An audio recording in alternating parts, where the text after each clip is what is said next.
एक बार की बात है, एक शहर में एक परिवार रहता था जिसमें एक लड़का और उसके माँ बाप थे। वह बहुत अमीर तो नहीं थे, लेकिन उनमें प्यार बहुत था। कुछ दिनों के बाद उस लड़के की शादी हो गई। उसकी शादी सलोनी नाम की लड़की से हुई। वह बहुत लालची थी। वह अपने पति को किटी पार्टी में जाने के लिए बार बार नए कपड़े और गहने लाने को बोलती। उसके पति ने उसको समझाया कि अपने बराबरी वालों से ही दोस्ती करना चाहिए। अगर तुम महीने में 10 बार किटी पार्टी में जाओगी तो तुमको हर बार नए कपड़े और गहने कौन दिलाएगा। लेकिन वह अपने पति से ही झगड़ा करना शुरू कर देती थी और बोलती थी कि अगर मैं नए कपड़े गहने पहनकर नहीं जाऊंगी तो मेरी सहेलियां मेरा मजाक उड़ाएंगी। तुम ज़्यादा कमाने की तो सोचते नहीं, बल्कि मुझे ही रोकते रहते हो। इसके बाद वह अपनी सास के पास गई और बोली, माँ जी, आप मुझे अपने गहने दे दीजिए, मुझे किटी पार्टी में पहनकर जाना है। उसकी सास हैरान होकर बोली, हमारे समय में बहू अपनी सास को गहने रखने के लिए देती थी, लेकिन तू मुझसे ही गहने मांग रही है। उसकी इन हरकतों से सारा परिवार दुखी था। एक दिन सलोनी की सहेली शिल्पा घर आई। उसने सलोनी की सास से सलोनी के बारे में पूछा। उन्होंने बताया कि सलोनी पार्टी में गई है। शिल्पा ने सलोनी की सास से पूछा, आप इतनी दुखी क्यों दिख रही हैं।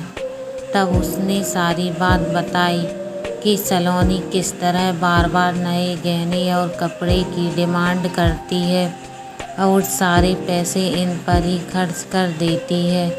वह शिल्पा से पूछती है कि ज़्यादा ज़रूरी क्या है, रोटी या ये दिखावा।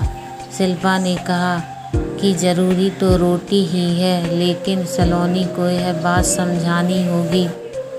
सलोनी की सास ने पूछा, वह कैसे। इसके बाद शिल्पा ने कहा, देखते जाइए। शिल्पा ने अपने जितने भी गहने और नए कपड़े थे सब लाकर सलोनी के घर रख दिए और उनका सारा राशन और फर्नीचर लेकर अपने घर चली गई। जब सलोनी घर आई तो उसने अपनी अलमारी में नए कपड़े और गहने देखकर बहुत खुश हुई। इसके बाद वह अपनी सास से बोली, यह किसके हैं। तो उसकी सास बोली, यह सब तेरे हैं, तुझको अब जितना बदल कर पहनना है पहन ले। सलोनी उनमें से नए कपड़े और गहने पहनकर घर में घूमने लगी। कुछ देर के बाद वह जब रसोई में गई तो उसने देखा कि घर का सारा राशन गायब था। राशन के डिब्बों में गहने थे। वह अपनी सास से बोली, यह क्या है, घर का सारा राशन और फर्नीचर कहाँ गया। उसकी सास बोली, वह सब बेचकर ही तेरे लिए नए गहने और कपड़े लेकर आए हैं, अब तू इनको ही बदल बदल कर पहन। सलोनी बोली, लेकिन गहनों से पेट थोड़ी भरेगा, खाना तो खाना ही पड़ेगा। तभी सलोनी की सहेली शिल्पा भी आ गई।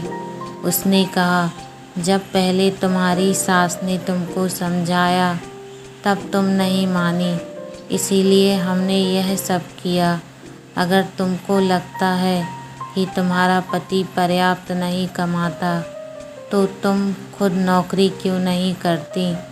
तुमको इन फालतू के दिखावे से बचकर अपने घर पर ध्यान देना चाहिए। अब सलोनी को अपनी गलती का एहसास हो चुका था।